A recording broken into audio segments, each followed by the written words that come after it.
Нарын облысына иш сапары менен барган президенттин кортежи. Президент Садыр Жапаров бүгүн 18 июнда Нарын облысына болгон иш сапары менен жүрөт. Буга чейин президенттин басма сөз кызматы мамлекет башчысы Торугарт көзөмөл өткөрүү пунктун көрүп чыгып, инфраструктуралык жана өнөр жай долбоорлорун ишке ашыруу пландары менен таанышаарын билдирген. Мындан сырткары өлкө башчысы жергиликтүү тургундар менен жолугушаары айтылган. Өлкө башчысынын кортежин видеого тартып алгандар аны турмуш басылмасы менен бөлүштү. Сүрөткө түшсөң да жакпайт, түшпөсөң да. Мындай пикирин саламаттыкты сактоо жана социалдык өнүктүрүү министри Алымкадыр Бейшеналиев Айки преске билдирген. Анын айтымында ал окуяга өзү да түшүнбөй калган. Биз Жылдыз Бакашева менен бирге Нарындагы жугуштуу оорулар ооруканасынын ачылышына бардык. Ачылыш аземинен кийин дарыгерлер чогуу сүрөткө түшөлү деди. Сүрөткө түшөлү деп жатсак, жергиликтүү аял келип урушуп баштады. Өзүм да түшүнбөй калдым. Бүгүн Воронцовкадагы ооруканага барып, бейтаптардан кабар алдык. Андан кийин дарыгерлер сүрөткө түшүүнү сунуштады. Дароо четке кактым. Сүрөткө түшсөң да жакпайсың, түшпөсөң да жакпайсың, деди министр.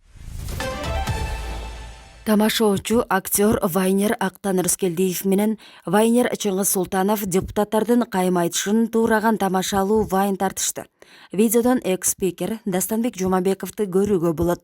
Анда спорт залдардын биринде машыгып жаткан эки актер машыгуу каражатын талаша кеткени, бири экинчисине дебесең деп кайрылып жатканы көрсөтүлөт. Андан кийин алар жулкулдаша баштаганда ары жактан Дастанбек Жумабеков келип аралжы болот. Буга чейин 17 июнда Жогорку Кеңештин агрардык саясат жана суу ресурстары боюнча комитетинин отурумунда депутаттар Акылбек Кемелов менен Нурбек Мурашев кайым айтыша кетишкен. Анда Акылбек Кемелов сөз сүйлөп жатканда Нурбек Мурашев башкаларды дагы сыйлап тезирээк сүйлөөнү айткан. Кемелов ага жактоочу болбой туруусун айтканда, мен эч кимге жактоочу эмесмин, тезирээк сүйлөп башкаларды сыйлаңыз деген. Алмамбет Салиев 2 айга камакка алынды.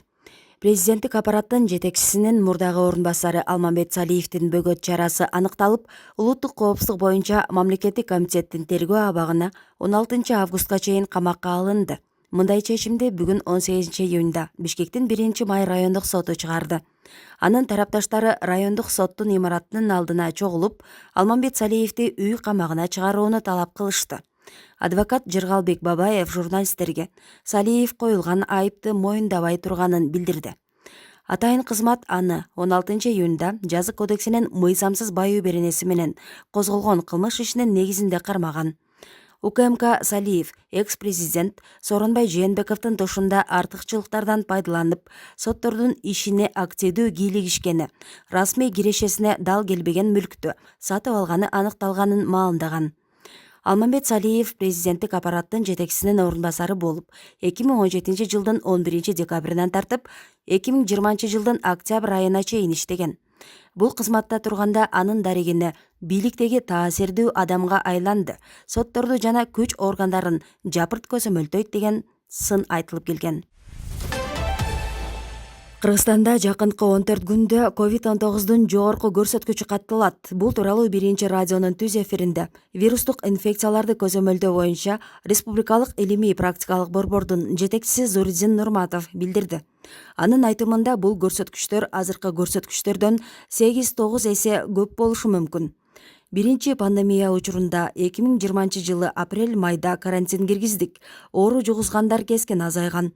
Математикалык ыкма боюнча ошол учурда майда күнүнө 4000ден 16000ге чейин оору аныкталышы мүмкүн деген божомол болгон. Ошентип карантин өз натыйжасын көрсөттү. Андан кийин жай бою элдер иш-чараларды өткөрбөй, бет кап тагынып, колун жууп, санитардык нормаларды сактап атышып оору азайган. Азыр биз жарандар санитардык нормаларды сактоону унутуп калышканын байкап жатабыз, деди Нурматов. Жарандарды санитардык эпидемиологиялык эрежелерди колду жууп туруу, бет кап тагынуу, коомдук иш-чараларга катышпоо, аралыкты сактоого жана эмдөөдөн өтүүгө чакырды. Баткендеги жаңжалдан жаракат алган кыргызстандыктын көзүнө Түркияда дагы деле операция жасала элек. Кыргыз-тажик чек арасындагы жаңжал учурунда жаракат алып, ооруканага түшкөн Чыңгыз Каработоевдин жакындары Түркиянын мамлекеттик клиникасынын дарыгерлерине нааразы болушууда. Алардын айтымында жардам көрсөтүлбөй, дагы деле көзүнө операция жасала элек. Анын көрүүсү күн сайын начарлап баратканын белгилешти. Менин агамды клиникага 1 ай мурун алып келишкен. Бул убакыттын ичинде бутка гана операция жасалган. Анын негизги көйгөйү анын көзү болчу. Андан бери дарыгерлер бошой албай жатышат. Эми экинчи көзү начар көрө баштады. Саламаттыкты сактоо министрлигинин эл аралык кызматташуу бөлүмүнүн башчысы Осмон Масалиев бардыгы дарыгерлердин көзөмөлүндө деп гана айтууда. Бирок алар бизге жаракат алган көздү качан карай башташаарын түшүндүрбөйт. Дарыгерлер бизге кеңеш беришпейт, деди жабыркагандын жакын тууганы. Бул боюнча Саламаттыкты сактоо министрлигинин стратегиялык пландаштыруу программасын ишке ашыруу жана эл аралык кызматташуу бөлүмүнүн башчысы Осмон Масалиев түшүндүрмө берди. Биз аны ооруканага жеткирдик. Аларды ооруканага алып келишкенде бейтаптын абалын текшергенден кийин анын буту колу менен кыйынчылыктар болуп жатканын көрүшкөн.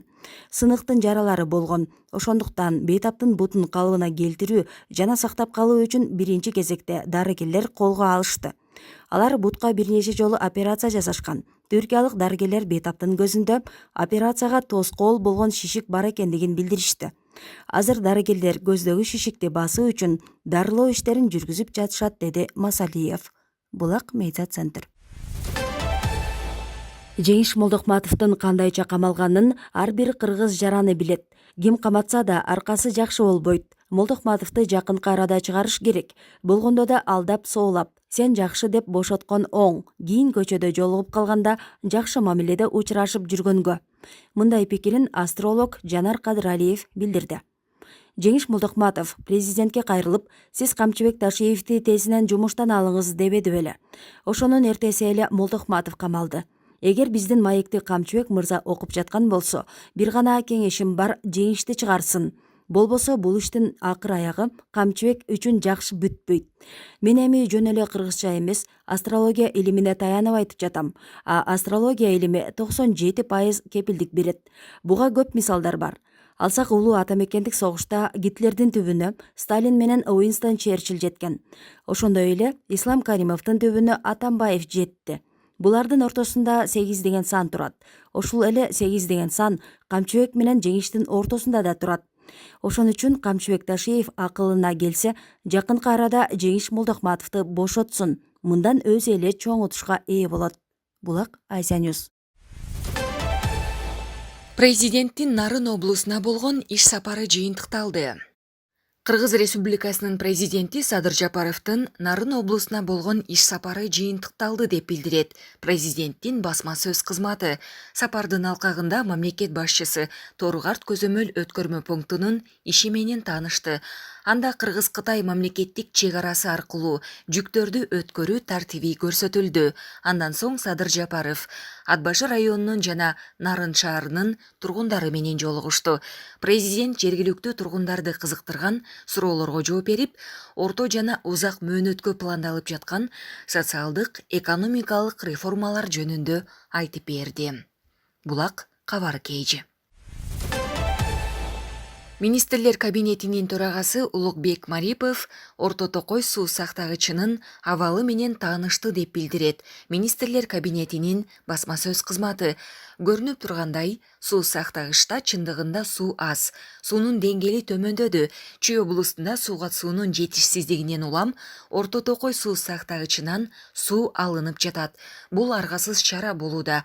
Кырдаал жөнгө салынары менен суу сактагычтан сууну кое берүү көлөмү кыскартылат, деди Улукбек Марипов. Суу сактагычтын абалы менен таанышууда Марипов бир катар маселелерди көтөрдү. Өлкөдөгү азык-түлүк коопсуздугу, негизинен айдоо аянттарын сугат суу менен камсыз кылуудан көз каранды.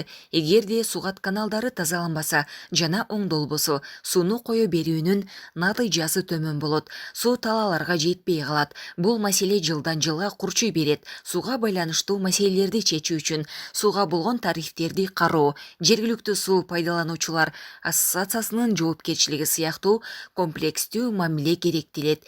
Эгерде Бул ассоциациялар айыл өкмөтүнүн балансында болсо, анда каражаттар жергиликтүү казнага түшүп, дыйкандар жергиликтүү бийликтен тийиштүү суунун көлөмүн талап кыла алат. Учурда министрлер кабинетинин күн тартибинде бул маселелер турат деп белгиледи Улукбек Марипов. Мындан тышкары Улукбек Марипов кайтарылган объектинин аймагында жашаган Орто Токой суу сактагычынын кызматкерлери жана алардын үй бүлө мүчөлөрү менен жолугушту. Мындагы жашоо шарты ыңгайлуу деп айтууга болбойт. Муну эске алуу менен суу сактагычтын кызматкерлеринин айлык акысын жогорулатуу маселесин кароо зарыл. Жалпысынан алганда сиздер үчүн ыңгайлуу шарттарды түзүүгө аракеттенип жатабыз, деди министрлер кабинетинин башчысы. Булак кабар кейжи. Бишкек Ош унаа жолу оңдоодон өтүп, жыртык тешиги бүтөлүп жатат. Бул тууралуу Транспорт жана коммуникациялар министрлиги кабарлады. Ага ылайык Бишкек Ош жолунун оңдоо иштери 61-чакырымдан 103 чакырымга чейин жүргүзүлдү. Башкача айтканда 719 чарчы метр жерге 117,9 тонна асфальт бетон аралашмасы төшөлдү. Ал эми Суусамыр өрөөнүндө 152 чакырымдан 196 чакырымга чейинки 2380 метр чарчы жолго 390,4 тонна аралашма колдонулган. Учурда болсо Бишкек Ош унаа жолунун 184-209 чакырымында жамоо иштери жүрүп жатат.